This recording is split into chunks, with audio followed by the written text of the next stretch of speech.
I looked up. The devil is in the whole business, I said bitterly. If women were good, men would have nothing to do with them. Look around you at what is called society. How many men there are who deliberately choose tainted women for their wives and leave the innocent uncared for. Take Mavis Clare. Oh, you were thinking of Mavis Clare, were you? He rejoined, with a quick glance at me. But she would not be a difficult prize for any man to win. She does not seek to be married, and she's not uncared for, since the whole world cares for her. That is a sort of impersonal love, I answered. It does not give her the protection such a woman needs and ought to obtain. Do you want to become her lover? He asked, with a slight smile. I'm afraid you have no chance. I? Her lover? Good God! I exclaimed, the blood rushing hotly to my face at the mere suggestion. What a profane idea! You are right. It is profane, he agreed, still smiling. It is as though I should propose your stealing the sacramental cup from a church, with just this difference. You might succeed in running off with the cup, because it is only the church's property, but you would never succeed in winning Mavis Clare, inasmuch as she belongs to God. You know what Milton says?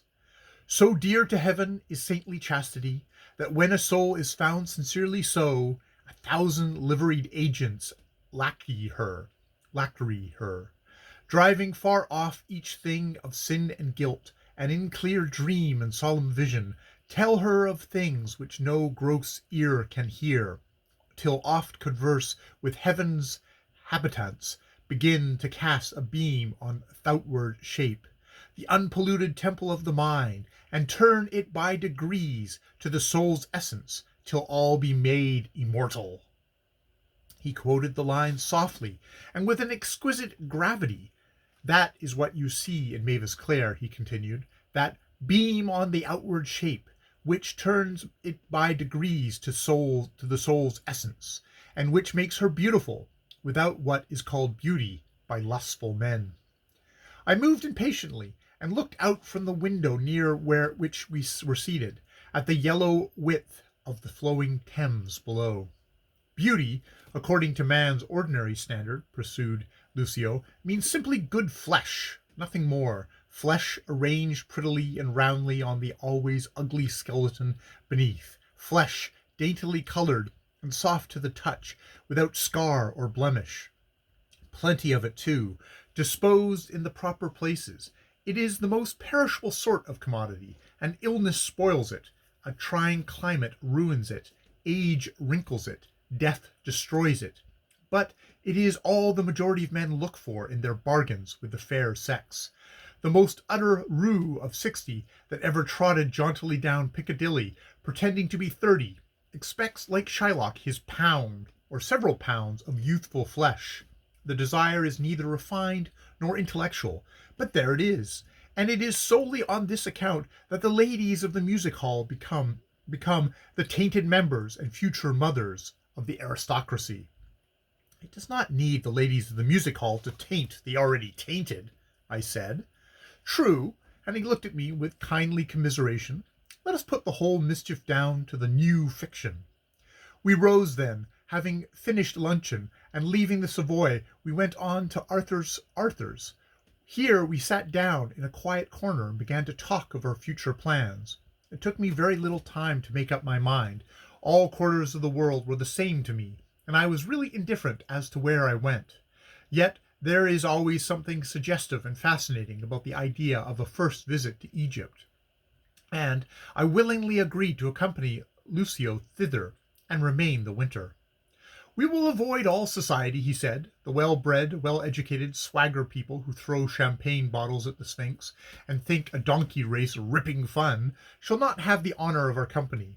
Cairo is full of such dancing dolls, so we will not stay there. Old Nile has many attractions, and lazy luxury on the Dabeth will soothe your overwrought nerves. I suggest our leaving England within the week. I consented, and while he went over to a table and wrote some letters in preparation for our journey, I looked through the day's papers. There was nothing to read in them, for though all the world's news palpitates into Great Britain on obedient, throbbing electrical wires, each editor of each little pennyworth, being jealous of every other editor of every other pennyworth, only admits into his columns exactly what suits his politics or personally pleases his taste, and the interests of the public at large are scarcely considered. Poor, bamboozled, patient public. No wonder it is beginning to think that a halfpenny spent on a newspaper, which is only purchased to be thrown away, enough and more than enough. I was still glancing up and down the tedious columns of the Americanized Pall Mall Gazette, and Lucio was still writing, when a page boy entered with a telegram. Mr. Tempest?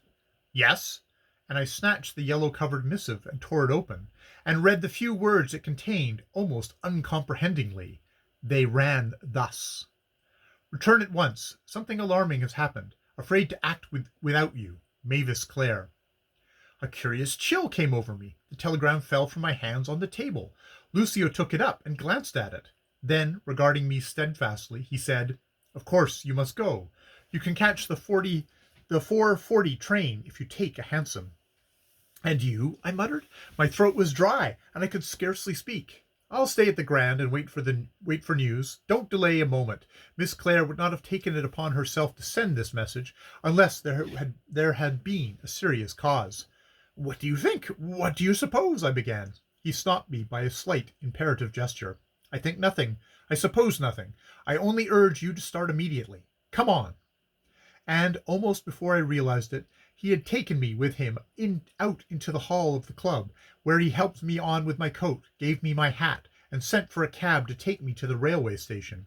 We scarcely exchanged farewells, stupefied with the suddenness of the unexpected summons back to the home I had left in the morning, as I thought, forever. I hardly knew what I was doing or where I was going till I found myself alone in the train, returning to Warwickshire as fast as steam would bear me, with the gloom of the deepening dusk around me, and such fear and horror at my heart as I dared not think of or define. What was the something alarming that had happened? How was it that Mavis Clare had telegraphed to me? These and endless other questions tormented my brain, and I was afraid to suggest answers to any of them. When I arrived at the familiar station, there was no one waiting to receive me, so I hired a fly and was driven up to my own house just as the short evening deepened into night.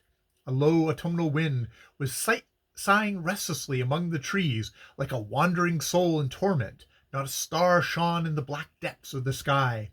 Directly the carriage stopped, a slim figure in white came out under the porch to meet me. It was Mavis, her angel's face grave and pale with emotion. It is you at last, she said in a trembling voice. Thank God you have come.